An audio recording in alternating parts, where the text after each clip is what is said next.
Hello, BookTube, and welcome back to another Irish Stew video where I talk about a whole bunch of stuff. Only a little bit of it is book or BookTube related.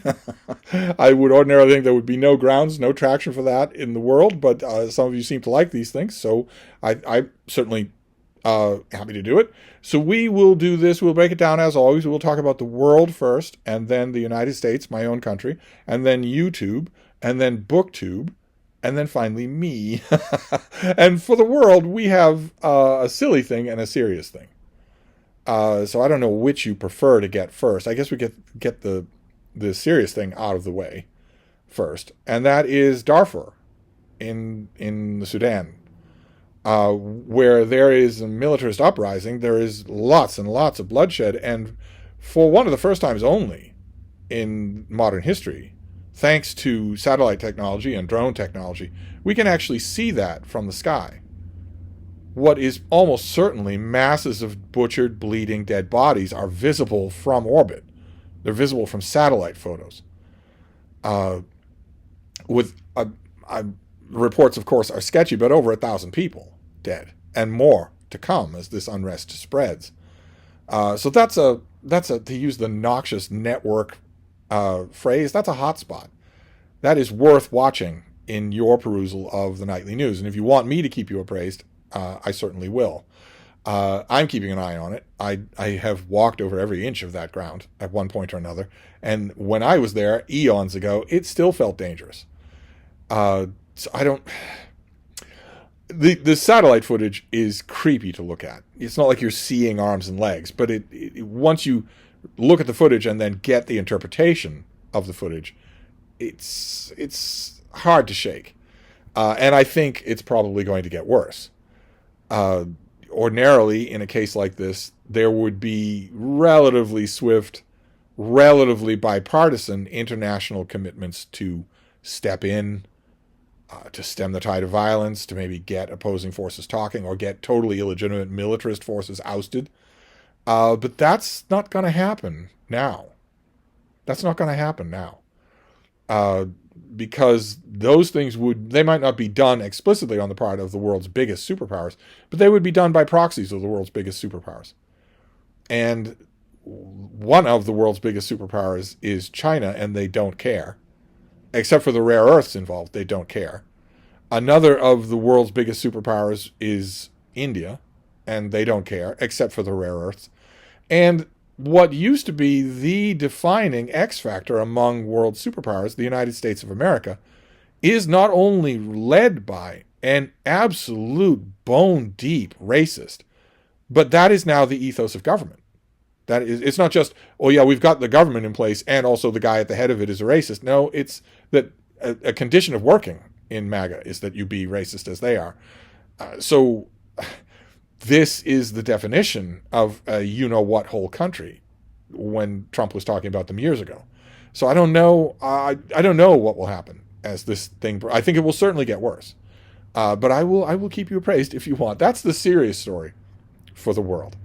And then the silly story for the world is Andrew Windsor, who up until just the other day was called Prince Andrew, the younger brother of the King of England, the former Duke of York.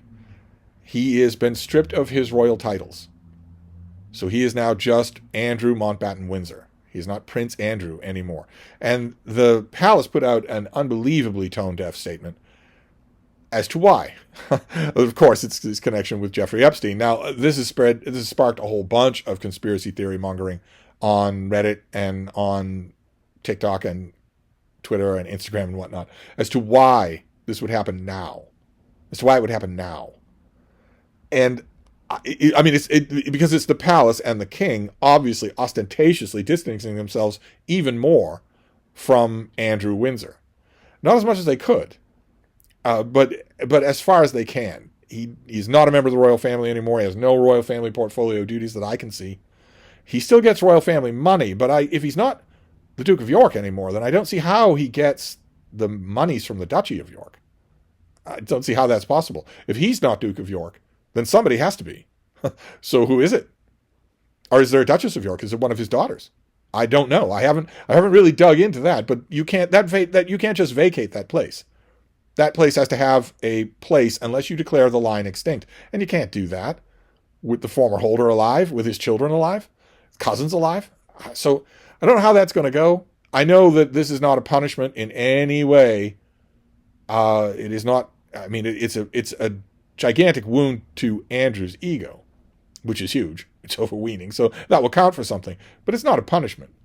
I'm pretty sure he is still getting state monies and also duchy monies. I'd be amazed if that weren't true. And of course, he gets to live in a house that would dwarf your whole block for the rest of his life, rent free. So, but he's no longer Prince Andrew, and that has led conspiracy mongers online, who are so much fun to watch, provided you don't get sucked in.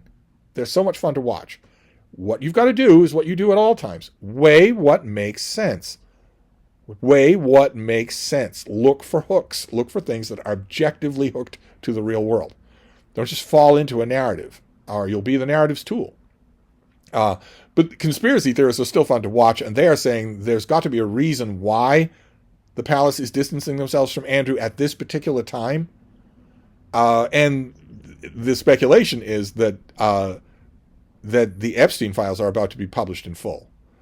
That sooner or later, the craven Speaker of the House, Mike Johnson, is going to run out of ways to avoid seating the new member who would be the deciding factor in a discharge petition to get the whole thing published against his will, and against, obviously, the will of Donald Trump. Mike Johnson is keeping the House of Representatives out of office. He is keeping them out of their chamber. He is keeping them out of work. He is refusing to seat a duly elected congresswoman who was elected by a very wide margin. So her constituents don't have any representation because he's refusing to seat her. And there's only one possible reason why he could be doing that, and that is to protect Donald Trump from the Epstein files. Mike Johnson has clearly been told in person by Donald Trump, do whatever it takes. And I can imagine how that meeting went. I can imagine that Mike Johnson was sitting there in the Oval Office. There were guys all around. Trump was behind his desk and told him, I don't want this to happen. If this chick is going to be the discharge petition, then don't ever seat her. And Mike Johnson sitting there saying, well, I really don't see how I can put that off much longer. And one of the guys standing around in the Oval Office just reaching over and slapping him in the face. Can't say anything about it. Trump has compromat on him, and all as long as the day is. And also there's mob violence. You want a claw hammer to the head? Defy my will. But what if there's more about Andrew in the Epstein files? What if there's a lot more about Andrew in the Epstein files? I mean, his guilt is already self-evident. The Crown settled, the Queen settled for a gigantic amount of money. So that's, I mean, not legally, but that is in the court of public opinion, definitely an admission of guilt. That is the Crown saying, we are looking at all of the prosecution's evidence, and this would be very bad if we did not settle, so we will settle. But we will see. Again, we will see. I don't believe that this is just a tardy attack of conscience on the part of King Charles. I think there's a reason for this. I'm willing to go as far as that with the conspiracy theorists and say the timing seems odd. Right on the cusp of a lot of stuff becoming public, unless the Trump administration simply destroys it and says, what are you going to do about it? They could easily do that. I think if it comes to that, they will, because Trump is not accountable and he's not leaving office. So why not? Except that he knows that the Epstein estate has all sorts of copies of those documents and whatnot. But anyway, that's the world. Those two things, Darfur and Mr. Andrew. Then we can move on to the United States. There's a whole bunch of stuff in the United States. It is pretty clear from news today that any day now, any hour now, the United States is going to conduct military strikes on the country of Venezuela. Not on innocent fishermen in the Caribbean, but on just war. And Trump won't declare it. He won't say anything about it because he's a coward. So he's going to think somewhere down the line, somebody might hold me accountable for this. So I'm going to do it deniably. I'm just going to do it all deniably. You can't make war deniably, but he doesn't have anything to worry about anyway. But anyway, that will be a war. And I don't know how that will go. I don't know what will happen if that happens. If we strike Venezuela, they will be duty-bound, I would think, to strike back. Although Iran didn't. I don't know. I don't know what will happen. All I know is that if, as I suspect will happen next year, this president is given the Nobel Peace Prize, it will be a sign that the whole world is now Trump's possession, because he is the biggest warmonger in a long time in the Oval Office. But anyway, that's one thing, is war with Venezuela. I'm sure that by this time next week, there will be major developments along those lines. You can't bomb the mainland country of another country, the mainland territory of another country, without expecting there to be war. I would think, but this is a weird world. That is serious, of course. It doesn't get any more serious than that. And we could also talk silly when it comes to United States news. I don't know if you've seen footage of this, but there's a Nazi Bund organization called Turning Point USA. It was Charlie Kirk's organization, and his widow, Erica Kirk, has taken it over. She's taken over Turning Point USA, which is no small thing. You might think of it just as a speaking event, but it's worth almost $200 million. So it's a big deal who runs it and who gets to skim off the top and merchandise off it. I refuse to call Erica Kirk Charlie Kirk's grieving widow. Not by any circumstance, not by any stretch of any psychological manual ever written, has she been grieving at all from the day of the assassination onward, and her appearance at this latest event in Mississippi. She is certainly not grieving. She is joyous. She is overjoyed that she controls this thing and has a husband who is conveniently dead. And the thing to notice about this Turning Point USA thing, tent revival, whatever it was, with her wearing skin-tight leather pants, is that she has a husband who's conveniently dead. And the thing to notice about this is that U.S. Vice President J.D. Vance has a wife who's conveniently alive. J.D. Vance has a non-white wife. Doesn't matter what she is. To MAGA, it doesn't matter what she is. She's non-white. She has the name Usha. And it has been made clear to J.D. Vance for a long time, including when he was begging and pleading, literally on bended knee in the Oval Office, to be vice presidential candidate. It has been made clear to him that she has got to go. This is, as I mentioned, a thoroughly racist party. Racism is absolutely integral to MAGA. So she has got to go. Especially if he's going to be president. She has got to go. But she's got to go anyway. In that Oval Office meeting, when J.D. Vance got on his knees, crying, Trump told him she's got to go. And she hasn't yet. Vance has recently ramped up his negative comments towards her. And in a disastrous interview that she did herself, it is pretty clear that she is emotionally checked out from everything. Basically a hostage in their marriage. But all of that kind of talk was amped up 1,000-fold at this Turning Point Bund rally because of the very affectionate embrace that Erica Kirk gave to J.D. Vance right after she mentioned that he reminds her a lot of her dead husband. So that's got conspiracy theorists going nuts as well, because the conspiracy theorists have been saying for 2 weeks now that Erica Kirk probably had a hand in her husband's death. So I'm giving you all the conspiracy fodder here, but there is one other thing. It's not conspiracy fodder, unfortunately. I think it's just an easy prediction and a terrifying one. We are on the cusp of November. Tomorrow's the 1st of November. And in the Northern Hemisphere, that means the beginning of nominal winter. And that is cold and flu season. That's what's commonly, idiomatically known as cold and flu season. The United States is entering into cold and flu season. And that is usually a time when parents get their kids vaccinated at the local CVS. They get them vaccinated with their home care doctor or whatnot, the latest flu booster, cold medicine, or whatever. And I was thinking about that today because that is certainly not going to happen now. No one is going to vaccinate their children. Vaccines will not be available, and your name will be taken if you insist on getting one. It's not just that your own free will. It's that this government is not only against vaccines for ordinary things. It's also against people who trust the science of vaccines. So that got me thinking about cold and flu season. And of course, the knock-on effect of that was to get me thinking about another serious pandemic. If another serious pandemic were to happen, like for instance, pundits have said, if COVID-19 happened today, so COVID-25, can you imagine what that would be like? America already had embarrassing hospitalization and mortality rates for COVID-19. And that was before 90% of the population was convinced or threatened that they can't be vaccinated for anything ever. Nothing. measles, mumps, rubella, polio are going to start surging in the Confederacy. And it's going to spread to the rest of the country. It's going to spread to the free states. If it were just limited to them, fine. That would solve this problem rather nicely. But it's not. They're airlines. It's going to spread everywhere. In light of that kind of profusion, imagine if there was a new epidemic. Oh my God. But that is effectively what the United States is heading into. Every year we have a little mini epidemic of cold and flu season. And that can be really bad. That can be really serious even with good rates of vaccination. But without anybody being vaccinated, oh my God. I hesitate. I shudder to think of it. So I'm hoping that prediction does not prove true. But I can't see how it won't. But anyway, we'll move on to YouTube. And YouTube is a channel that I've recommended before, Rebecca Watson. Some of you may know her as the Skep Chick.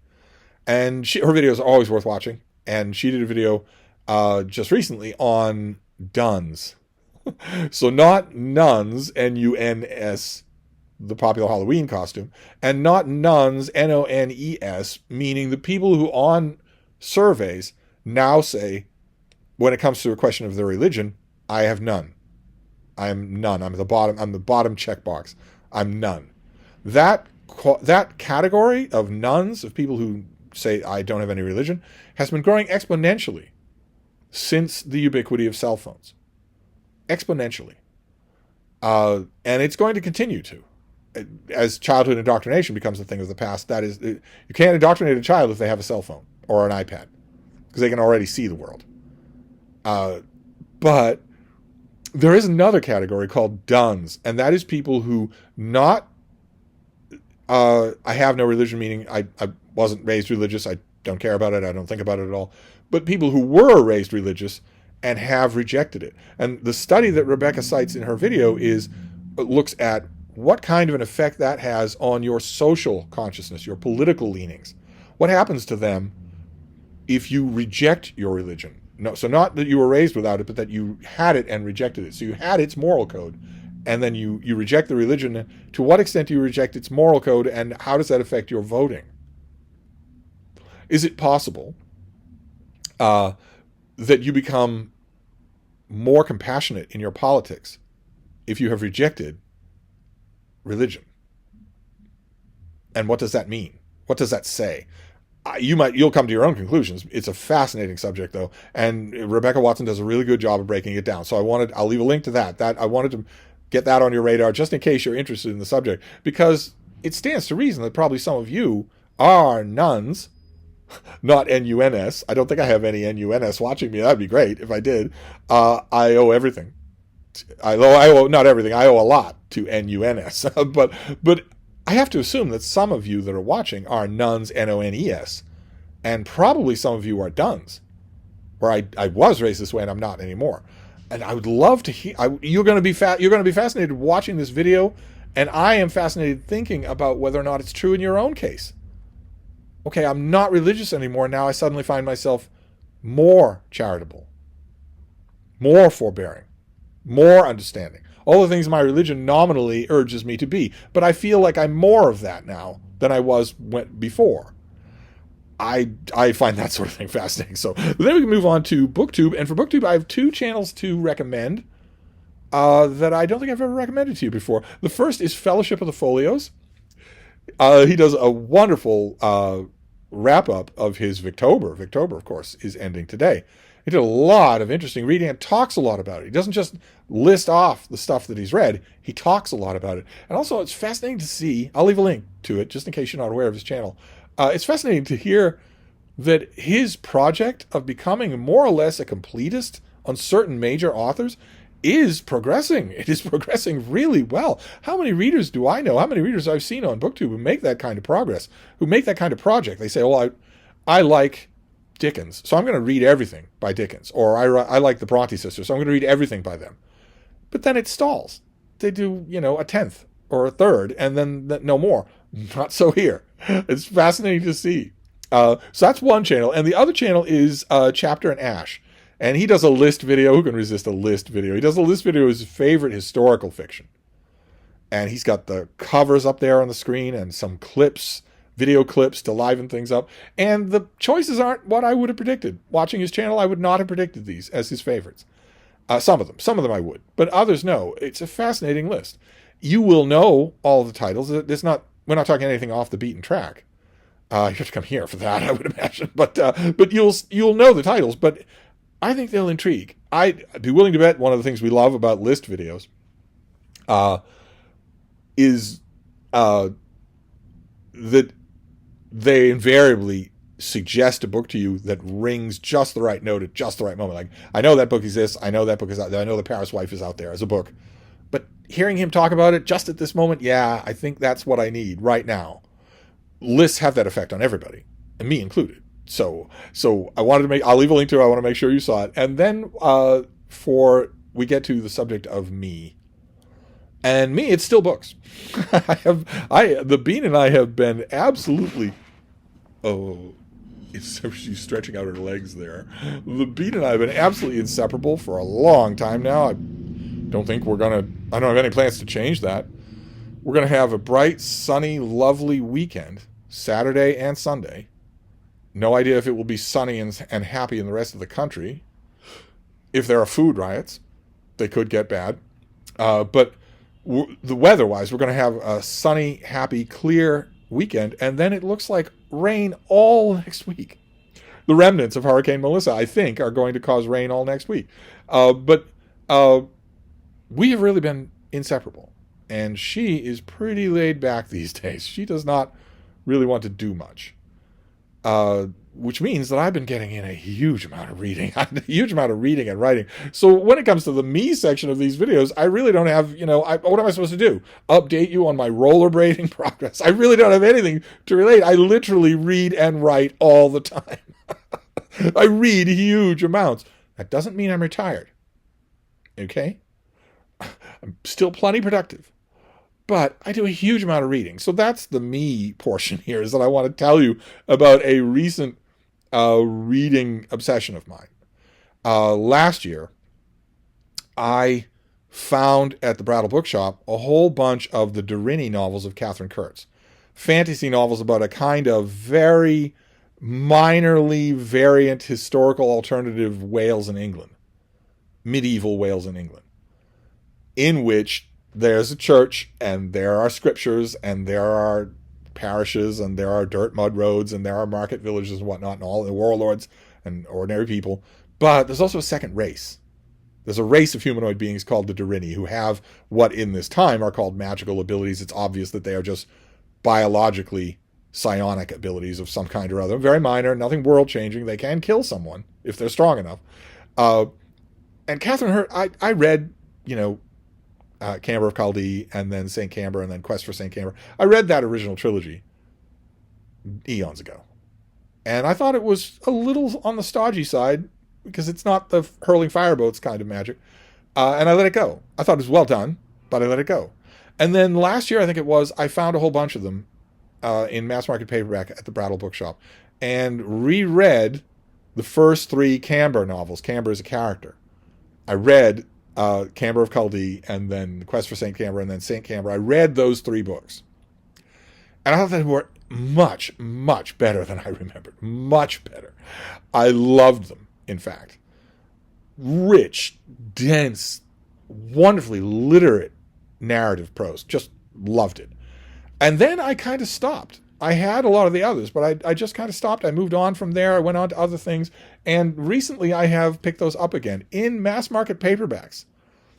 This is book 1 of the Histories of King Kelson, with this great cover there. Just can't really see it in this fade. I have no light. It's cloudy and grim and gross.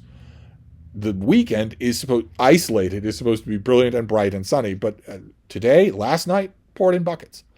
Yesterday, on and off spitting rain all day long. But so you can't really make out the lighting here. But I went back to this. This is book 1 in that series. See how nicely, who was this? Del Rey did these up with the banner in the wind there, and the cover there that is not, the group editor had to say, there's not much going on in this cover, and they were just overruled. And it underscores that these are historical chronicles. it's a fantasy novel, true, and there are Dorinis in here who are doing sorcery, but these are really about people and politicking. And so this is confusing me in a couple of different ways. There are a lot of Dorini books. I have all of them. I think I have all of them. I certainly have all of them with the good covers. after a while, they lost Michael Whelan as the cover illustrator, and or Dow K. Sweet, or whoever this is. They lost this. I suppose I should tell you, right, since I'm talking about the cover. The map is by Shelley Shapiro. Okay, great. Well, yeah, this is Dow K. Sweet. Sorry. I'm confused on a couple of different levels here as to why this is suddenly taken over. One is that, okay, I misjudged these things, or I didn't judge them properly. I came to them decades later and liked them a lot more. That's great. I love it when that happens. That doesn't necessarily mean I have to read 15 books. I would originally tell myself. That doesn't mean necessarily that I have to read 15 books. So it's kind of odd that I now feel this overwhelming yen to read all 15 or as many books as there are. And also, even if I did feel that yen, mass market paperbacks? Fading mass market paperbacks? When I have all these as ebooks? Why? Why would I do that? And yet I have been doing that. So that's not very exciting, but that's the me part, is that while I'm doing other things, while I'm reading other things, I'm thinking about going back to this world, this world of Gwyneth. Not Gwyneth Paltrow, but this world. I'm just thinking about going back there. I'm very glad that I have rediscovered these things, is the Steve part of this thing. So I'll wrap this up for now, and we will do this again. As long as you want to keep doing these, I will keep doing them. So I'll close this one for now. There'll be plenty more to talk about next time, and I'll see you then. Thank you, BookTube.